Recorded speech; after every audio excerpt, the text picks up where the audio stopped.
All right, everybody, welcome to another deep dive.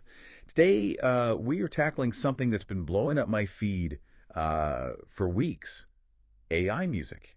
Yeah, this is one of those topics that seems like it came out of nowhere. I know, right? Like, one minute we're worried about robots taking our jobs, and the next minute, bam, AI's writing hit songs. Exactly. And it's not just like novelty stuff. We've got research articles, think pieces, even a fascinating YouTube video by Cleo Abram all about AI and the future of music. And that's what we're diving into today. We're trying to make sense of it all. Like, can AI really replace human musicians? Or is it more of a tool? And what about the whole copyright thing? It's a lot to unpack. Oh, yeah, for sure.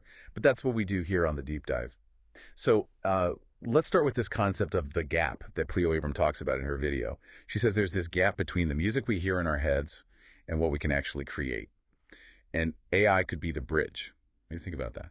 I think it's a really interesting idea. And it makes sense if you think about how music creation has evolved over time. Like way back when you needed a whole orchestra to even write a symphony, but then technology changed everything. Right, like synthesizers and drum machines. Exactly. And now we've got people like Avicii producing global hits from their laptops. But Avicii was still the one composing, right? Of course. So what makes AI different? Well, with AI, we're not just talking about tools that help humans make music.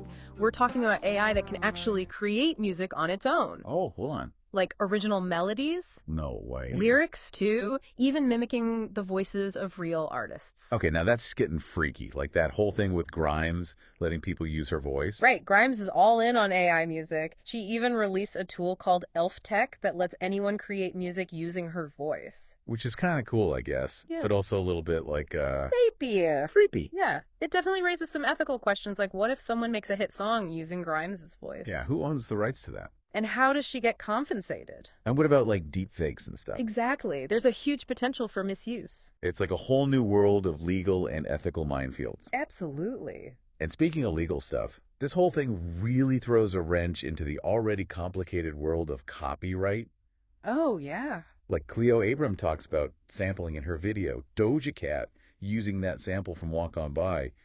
That's pretty clear cut. Right. You can hear the original in the new song. But then there's interpolation, like Ariana Grande's Seven Rings, borrowing from My Favorite Things.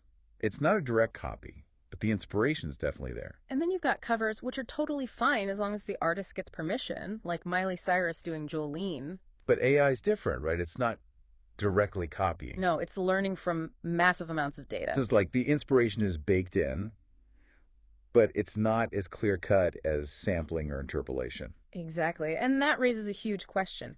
Should artists be paid if their music is used to train AI? Like, if an AI learns to write songs in the style of Taylor Swift by analyzing her whole discography, Should she get a cut? that's the debate. It's like the whole definition of creativity is being challenged. Right. And that leads us to what some people are calling a potential creator crisis. Okay, so let's talk about that because Hmm.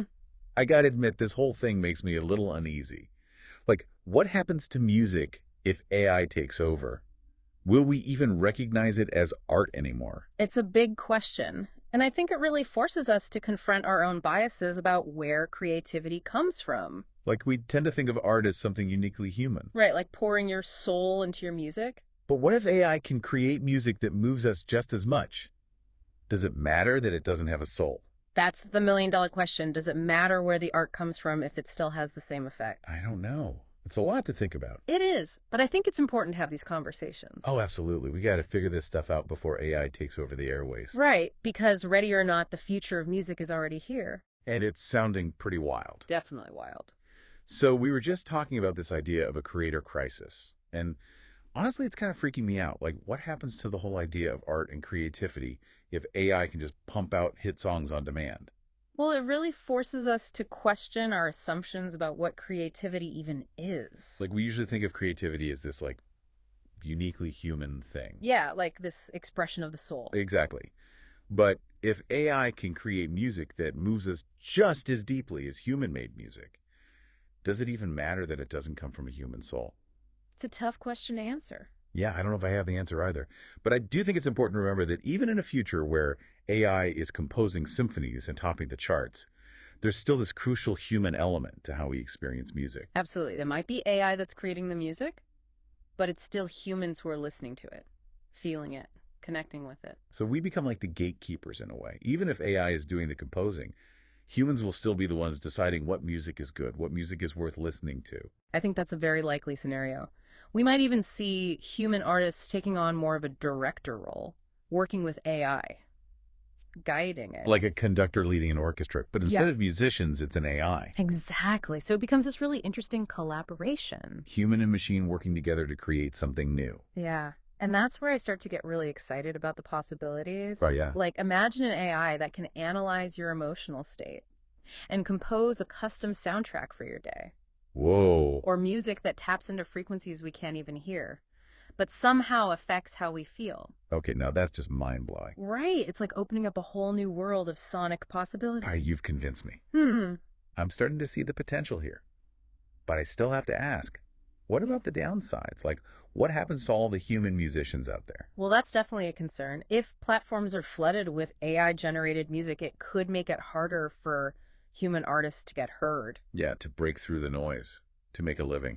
Right. And then there's the whole issue of authenticity. Like, will people feel like they're connecting with a real artist when they're listening to AI-generated music? Will music lose that human touch, that rawness, that vulnerability? Those are tough questions. They are. And honestly, I don't have all the answers. But what I do know is that music has always been in flux. New technologies come along, they disrupt the industry, they change the way we create and consume music. Like the phonograph or streaming. Exactly. But music always finds a way to adapt. So you're saying you're optimistic. I am.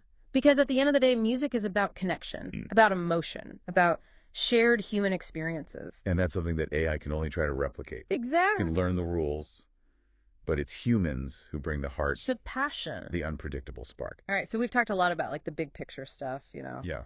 Grimes, the creator crisis, all that ethical and legal stuff.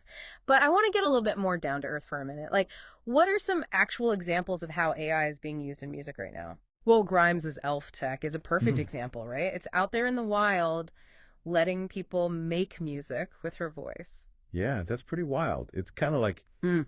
a glimpse into a future where anyone could collaborate with their favorite artist, even if they're no longer living. Exactly. Like, imagine recording a duet with David Bowie Oh, or writing a song with Amy Winehouse. that would be incredible, but also kind of, I don't know, weird. Yeah, I get that. It definitely raises some questions about, like, where's the line between tribute and exploitation? Right, like are we honoring these artists or are we just cashing in on their legacy? It's a tough one. That's right. But beyond voice cloning, there are tons of AI tools being used in all aspects of music production these days. Oh, yeah. Yeah, like platforms like Amper and Jukebox can generate original music in pretty much any genre or style you can imagine. So like if I wanted to make a custom hip hop beat for my podcast intro, Exactly. I could just go on one of these platforms and have an AI create it for me. Yeah, pretty much. Right. Or you could generate a score for a short film or background music for a meditation app. The possibilities are pretty much endless. It's almost like those early days of electronic music, Yeah.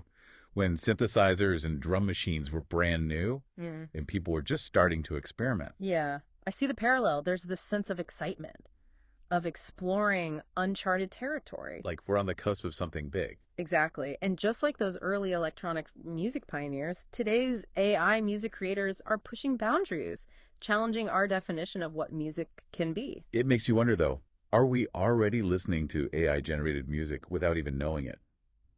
Like, is it sneaking onto our playlists or into commercials? Maybe even the background music in this podcast. It's totally possible. And that raises some interesting questions about transparency. Yeah, like, should we be told if the music we're listening to was created by an AI? And does it change how we feel about the music? If a song moves you, does it really matter where it came from? That's the big question, isn't it? It is. And I think it's something each listener has to grapple with on their own. So where do we go from here? What should we be paying attention to as we navigate this brave new world of AI music? Well, I think the most important thing is to stay curious. Explore these new AI music platforms, listen to what's being created, and engage in the conversation. Right. Don't be afraid to dive in and see what it's all about. Exactly. The future of music is unfolding right before our ears, and it's a melody composed of both human and artificial intelligence. Well said. I think that's a perfect note to end on. This has been a fascinating deep dive into the world of AI music. And as always, we hope you've come away with some new insights and perspective. Thanks for joining us.